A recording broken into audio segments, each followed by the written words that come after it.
Kung Fu. You probably heard of it. I mean, how could you not when there's people like Jackie Chan, Bruce Lee, and this guy named Johnny, who's known for being a doctor, astronaut, and expert martial artist. Oh, sorry, wrong Johnny. As I grew up in a stereotypical Asian household, I 100% willingly chose to do two things: math and Kung Fu, but mostly math. And as I got older, I realized I couldn't be an actor like these guys, so I spiraled into the dark and showerless road of doing more math but on a computer. And since then, I've forgotten all of the Kung Fu I lied to you about knowing. But one day, I had a shower thought with no shower. What if I use my expert programming skills to make something that will teach me and the whole world Kung Fu, but in the worst way possible?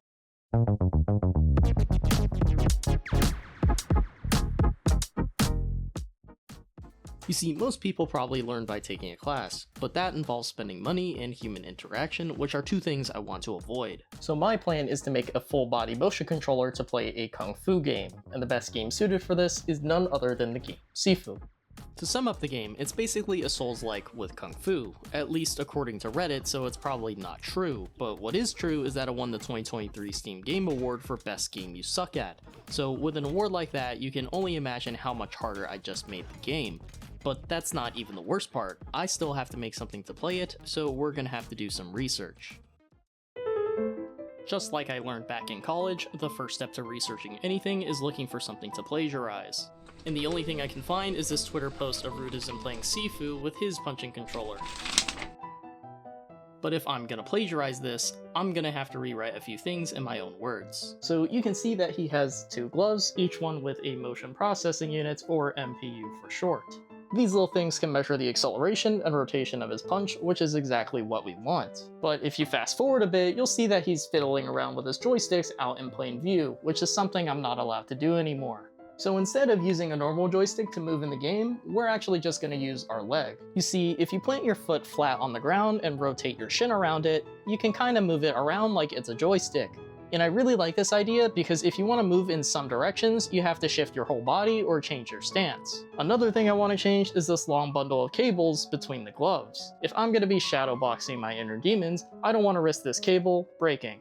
So for my own safety, the plan is to have everything work wirelessly. Luckily, this isn't my first time making a wireless motion controller. In my last video, I made this Bluetooth katana to play Elden Ring in VR, so about half the code is already done, but none of that really matters until we can put the hardware together. So after waiting a few weeks for my parts, 3D modeling, and hitting the forbidden vape pen, we finally have this massive box, which I'm gonna call a motion module. If you look inside this pretty average size box, you can see a wireless microcontroller, MPU, a LED button, and a battery. But this pretty small box with a pretty good personality is pretty damn stupid because right now there's no code running on it. So after vibe coding with the greatest AI known to man, Google Gemini, this thing is now slightly less stupid. All it does is take the raw data from this MPU and convert it into small messages to be sent to this wireless microcontroller, which we're gonna call the emulator. The emulator takes those messages and converts them to an Xbox input, so that way whenever I punch in real life, it punches in the game. But SiFu has more complex actions than just punching. If you chain inputs together, you can do stuff like push, dodge, or punch a guy in the nuts. And with this controller right now, doing things like that is just impossible. So I'll have to make a few more motion modules and upgrade the emulator. But I know you guys have a low attention span, so I'll just go ahead and skip to the part where we now have 3 motion modules and a brand new emulator. For the emulator, I added a screen to display information like the module battery lives, status codes, and the device name that reads CBT controller. Which, if you don't know, CBT is short for combat and absolutely nothing else. Cock and ball torture. From Wikipedia, the free and And another thing I added was a MPU, meaning that the emulator is also a motion controller, but instead of using it to attack, I'm gonna strap it to my chest and use it to dodge. But with that being said, I think it's about time I go over the controls. So I got the game loaded up, I have 2 motion modules on my arms, 1 on my leg, and the emulator on my chest. And right off the bat, you can see my joystick idea working based on how I position my body around my leg. And the rest of the controls are pretty straightforward. If you want to attack, you just throw punches or do chops with your arms. To parry, you just swing your arm up or down as if you were actually deflecting it. To dodge, you can rotate your chest or jolt back to move away. To push an enemy, you just push forward with both hands, and to trip them, you can sweep your leg off to the side. Now, there are plenty of other controls I can show, but the video's kinda getting boring, so I think it's about time I put this controller to the test.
So after playing around with this controller for a few days, I can definitely tell you that it makes the game more fun, challenging, and immersive.